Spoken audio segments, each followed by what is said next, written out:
Supreme court ಬಳಿಕ ಈಗ sessions ಕೋರ್ಟ್ನಿಂದಲೂ ಪವಿತ್ರ ಗೌಡಗೆ ನಿರಾಸೆ. ಬೇಲ್ ಅರ್ಜಿಯನ್ನು ವಜಾಗೊಳಿಸಿ ಆದೇಶವನ್ನು ನೀಡಿದೆ ಸೆಷನ್ಸ್ ಕೋರ್ಟ್. ಸುಪ್ರೀಂ ಕೋರ್ಟ್ನಲ್ಲಿ ಜಾಮೀನು ರದ್ದಾದ ಬಳಿಕ ಸೆಷನ್ಸ್ ಕೋರ್ಟ್ ಮೊರೆ ಹೋಗಿದ್ರು ಪವಿತ್ರ ಗೌಡ. ಅಲ್ಲೂ ಕೂಡ ಭಾರಿ ನಿರಾಸೆಯಾಗಿದೆ.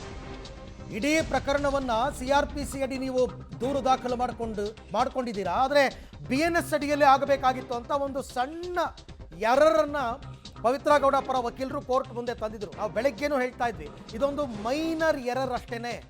ಇದೊಂದು ವಿಚಾರಕ್ಕೋಸ್ಕರ ಬೇಲ್ ಕೊಡೋದಕ್ಕೆ ಬರಲ್ಲ, ಸಾಧ್ಯತೆ ತೀರಾ ಕಡಿಮೆ ಅಂತ ಬೆಳಗ್ಗೆನೂ ಕೂಡ ಹೇಳಿದ್ವಿ. ಅದರಂತೆಯೇ ಆಗಿದೆ. ಎಕ್ಸ್ಪೆಕ್ಟೆಡ್ ತಾಂತ್ರಿಕ ಕಾರಣ ನೀಡಿ ಜಾಮೀನಿಗೆ ಅರ್ಜಿಯನ್ನು ಹಾಕ್ಕೊಂಡಿದ್ರು. ಕೊಲೆ ಆರೋಪಿ ಪವಿತ್ರ ಗೌಡಗೆ ಮತ್ತೆ ಶಾಕ್ ಆಗಿದೆ. ಪವಿತ್ರ ಗೌಡ ಜಾಮೀನು ಅರ್ಜಿ ವಜಾಗೊಂಡಿದೆ ಸೆಷನ್ಸ್ ಕೋರ್ಟ್ನಲ್ಲಿ. ಬೆಂಗಳೂರಿನ ಸೆಷನ್ಸ್ ಕೋರ್ಟ್ನಿಂದ ಬೇಲ್ ಅರ್ಜಿ ವಜಾ ಆಗಿದೆ. ಸುಪ್ರೀಂ ಕೋರ್ಟ್ನಲ್ಲೂ ಕೂಡ ಜಾಮೀನು ರದ್ದಾಗಿತ್ತು. ಹೈಕೋರ್ಟ್ ಕೊಟ್ಟಿದ್ದ ಜಾಮೀನು ರದ್ದು ಮಾಡಿತ್ತು ಸುಪ್ರೀಂ ಕೋರ್ಟ್.